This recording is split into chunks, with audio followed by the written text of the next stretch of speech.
Bom, o vídeo de hoje nós vamos estar falando sobre os princípios contábeis.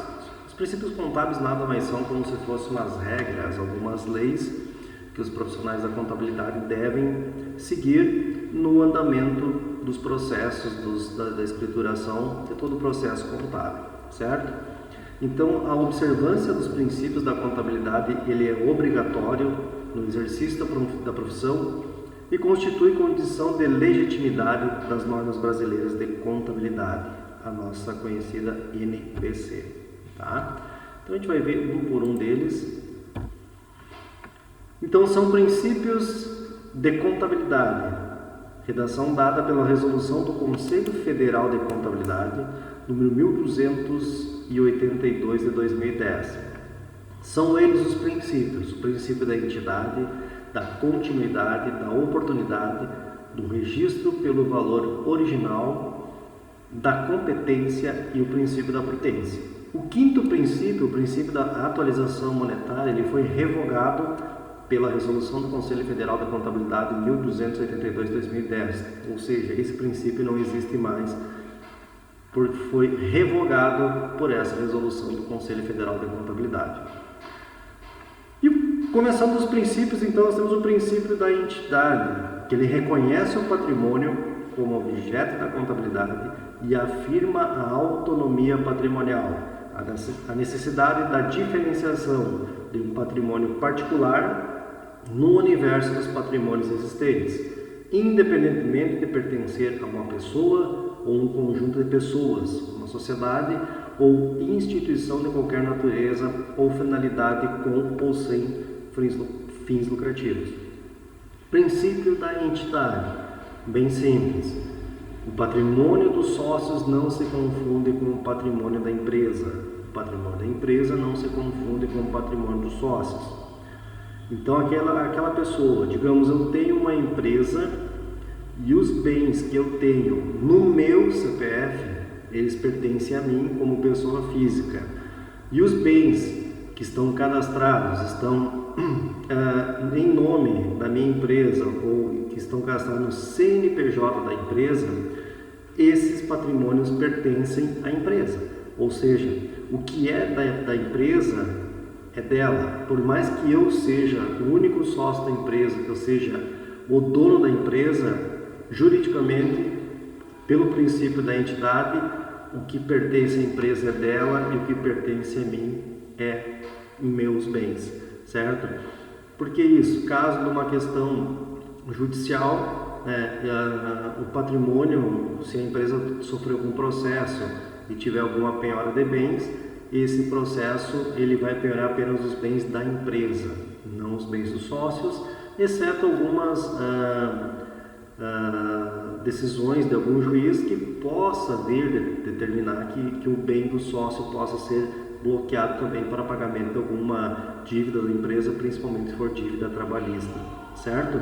Salvo isso ou alguma ou outra regra, no mais, o patrimônio dos sócios não se confunde com o patrimônio da empresa. O que é da empresa é dela e o que é do sócio é dele, certo?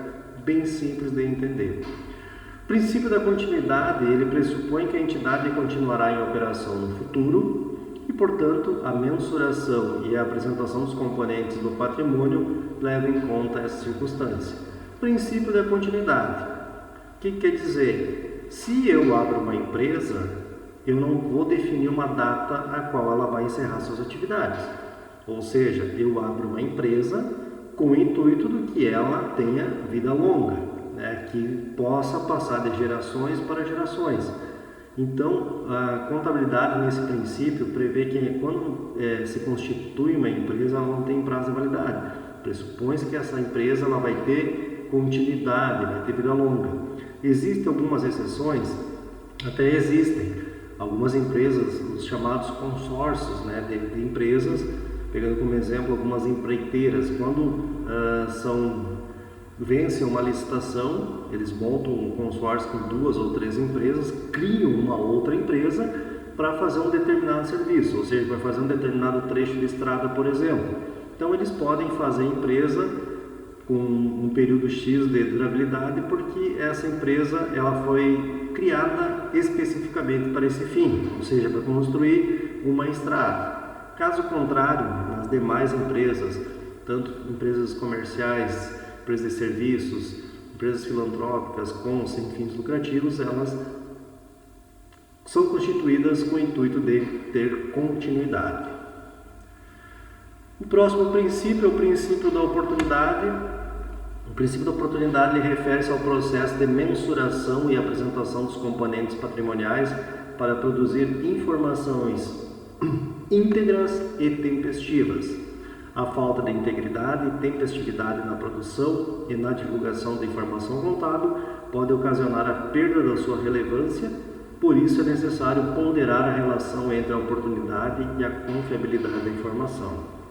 O princípio da oportunidade ele se resume em duas palavras: integridade e tempestividade. Integridade são informações verdadeiras, informações corretas. E a parte da tempestividade está ligada ao tempo, prazo.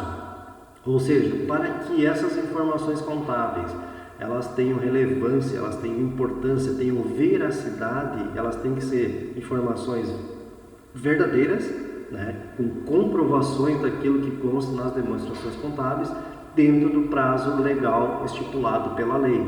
Então, o período contábil geralmente ele começa em 1º de janeiro a 31 de dezembro, e após esse período a empresa tem um prazo para apresentar algumas demonstrações conforme for a sua tributação. Então, nesse princípio, ele prevê que essas informações têm que ser íntegras, ou seja, tem que ser informações verdadeiras, tem que ser informações que sejam entregues dentro do prazo estipulado para poder ter relevância, ou seja, para poder ter validade todas as informações. O princípio do registro pelo valor original, ele determina que os componentes do patrimônio devem ser inicialmente registrados pelos valores originais das transações expressos em moeda nacional. A gente chegou a comentar alguma coisa sobre esse princípio, que é o princípio do registro pelo valor original.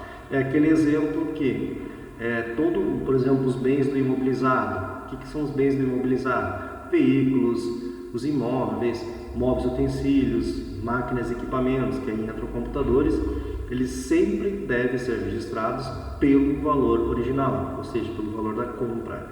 Pegar, por exemplo, um veículo. Nossa empresa compra um veículo agora em 2020 que vale R$50 mil, correto? Tem a nota fiscal, um comprovante que foi pago R$50 mil pelo veículo. No balanço do ano de 2020, nós vamos lançar esse veículo pelo valor de R$50 mil. No balanço de 2021, se nós continuarmos com esse veículo, vamos lançar por R$50 mil. 2022 é a mesma coisa, sempre pelo valor original. Mas a gente sabe que esse veículo que a gente comprou por R$50 mil, daqui a um ano ele não vai valer esses R$50 mil. É um veículo que ele perde, ele é desvalorizado pela questão do tempo, pelo uso, enfim, tem vários itens que podem desvalorizar e irão desvalorizar esse bem. Aí, para poder compensar isso, existem as contas das depreciações, que é conteúdo para a disciplina de contabilidade geral e comercial, mas essas depreciações que vão dar ideia do valor real desse bem, por exemplo. Mas no balanço jamais alterar o valor. Se o carro for comprado por R$50 mil, até ele sair do balanço, ele vai custar R$50 mil. Certo? Só para ter essa ideia. O princípio da competência é um dos princípios que mais a gente vê cair em concursos, por exemplo. É um princípio que é muito mais trabalhado, mas é de simples entendimento também. Esse princípio determina que os efeitos das transações e outros eventos sejam reconhecidos nos períodos a que se referem, independentemente de recebimento ou pagamento. Princípio da competência. Vamos pegar um exemplo. A empresa recebeu a fatura da conta da luz do mês de agosto. Então vai olhar o período de contagem da luz, de 1º de agosto até o dia 31 de agosto. Vencimento 10 de setembro. Eu vou pagar essa fatura no dia 10 de setembro. mas ela se refere a qual mês? Qual foi o mês que eu consumi essa luz? Foi o mês de agosto. Então, esta conta, esse valor, essa despesa, eu vou lançar no mês de agosto. Porque eu tenho que obedecer o princípio da competência, que fala que sejam reconhecidos todos os fatos nos períodos a que se refere. Outro exemplo, a questão dos salários.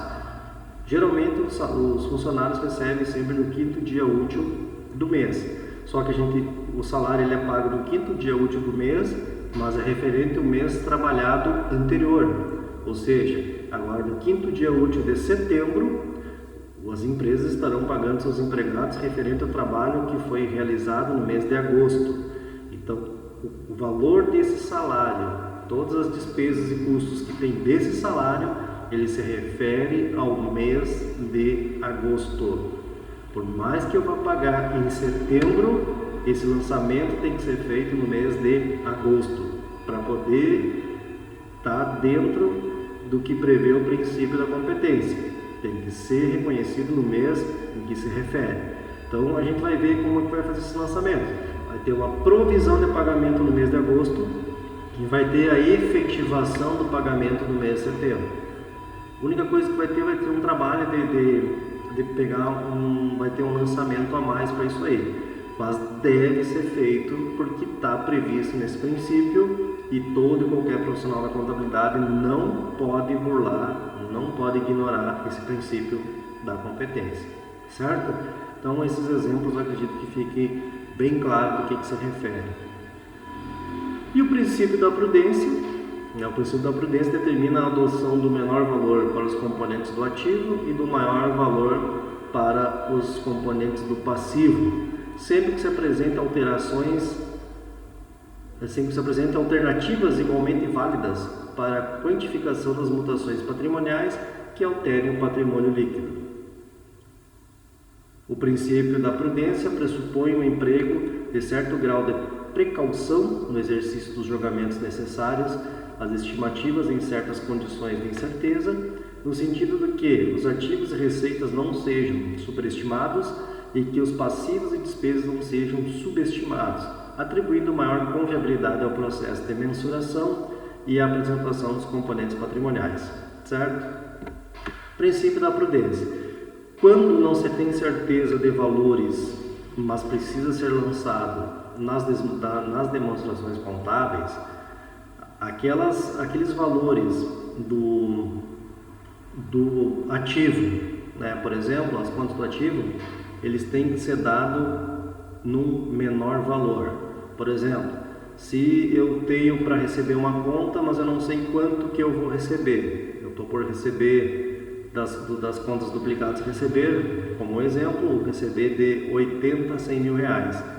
Como eu não tenho certeza desse valor, eu vou lançar um menor valor para o ativo, porque para mim poder trabalhar sempre com o menor valor, ou seja, com o menor recurso que eu vou ter. Já no passivo, eu não sei se uma conta, um financiamento bancário, por exemplo, ele no final ele vai dar 150 ou 200 mil. Então, para o passivo, eu lanço os valores a maior. Eu vou estimar, eu vou trabalhar que eu tenha que pagar 200 mil. Tá? Por quê? Porque se eu trabalhar que eu tenho que pagar 150 mil e o valor for maior do que isso, a empresa vai tomar um baque porque não se preparou com esse valor. Se eu pegar, eu não sei, mas eu sei que eu vou pagar entre 150 e 200 mil, por exemplo, e se eu me preparar com 200 mil, se vier menos, melhor, mas eu estava preparado para pagar esses 200.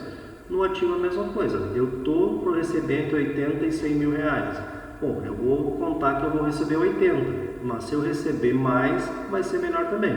Então, por isso que para o ativo sempre toma-se o menor valor e para as contas do passivo o maior valor. Mesma coisa para as receitas elas estão na mesma linha do ativo, então toma-se o menor valor para receber e nas contas de despesa tu sempre se prepara com o valor a maior, certo?